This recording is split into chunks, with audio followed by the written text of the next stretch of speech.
В Таджикистане продолжают пытать людей. Серьезно, за это никого не наказывают. Сколько это будет продолжаться? Подписывайтесь на обновления и будете в курсе всего самого важного. По данным коалиции против пыток в Таджикистане, за прошедший 2022 год задокументировано 19 обращений по пыткам. 29 марта исполнилось 11 лет, как в Уголовный кодекс Республики Таджикистан добавлена статья «Пытки». Отмечается, что среди обратившихся в коалицию с жалобами на жестокое обращение или пытки в отношении них или их родственников 4 обращения от женщин и 1 от несовершеннолетнего.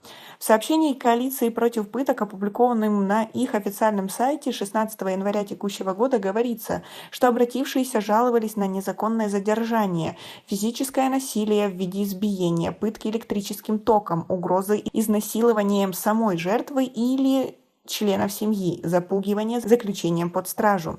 По словам правозащитников, в основном жалобы были на Министерство внутренних дел Таджикистана, 17 обращений и 2 обращения на органы безопасности.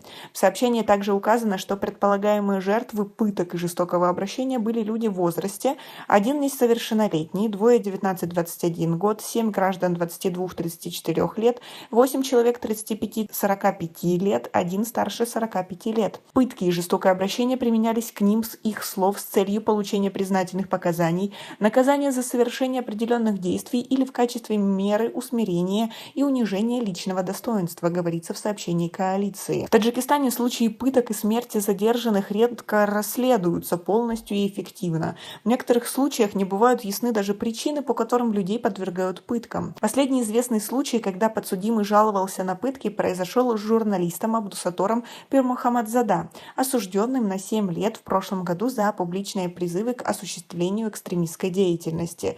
Будучи в СИЗО, он написал письмо, в котором сообщил, что с первого дня задержания подвергался психологическому давлению и пыткам. Попытки СМИ узнать от компетентных органов, расследовался ли этот факт, остался безуспешным. Даже представители омбудсмена Таджикистана, которые заявляли журналистам в феврале месяца текущего года, что проверят этот факт и встретятся с осужденным, спустя месяц после заявления так и не встретились с ним.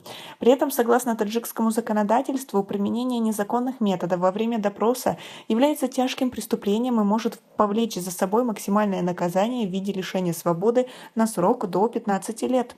В марте 2024 года будет готов отчет о ситуации с правами человека в Таджикистане, который готовит спецпредставитель ООН по вопросу о положении правозащитников Мэри Лалор. В конце 2022 года она была в республике, где нашла ряд нарушений прав человека. Как вы относитесь к такой ситуации? Знаете ли вы людей, которые подвергались пыткам? А расследования 2021 года, которые проводила Азия Плюс, показали, что пытки в отделениях милиции в основном применяются на начальных этапах задержания человека с целью получения признательных показаний. Изучение почти десятка случаев пыток и анализ отчетов коалиции гражданского общества против пыток и безнаказанности в Таджикистане показывают, что жестокое обращение с задержанными в отделениях милиции происходит примерно следующим образом. В соответствии со статьей 94 Уголовного процессуального кодекса Таджикистана, после доставления задержанного в орган уголовного преследования, ответственное лицо органа должен в течение 3 часов составить протокол задержания. Также, согласно статье 95 данного кодекса, задержание в следственном ведомстве не может длиться свыше 72 часов. По истечении этого срока лицо должно быть освобождено или суд должен вынести решение о предварительном аресте. Расследование свидетельствует о том, что несоблюдение этих 2 статей Уголовного процессуального кодекса создает почву для пыток задержанных.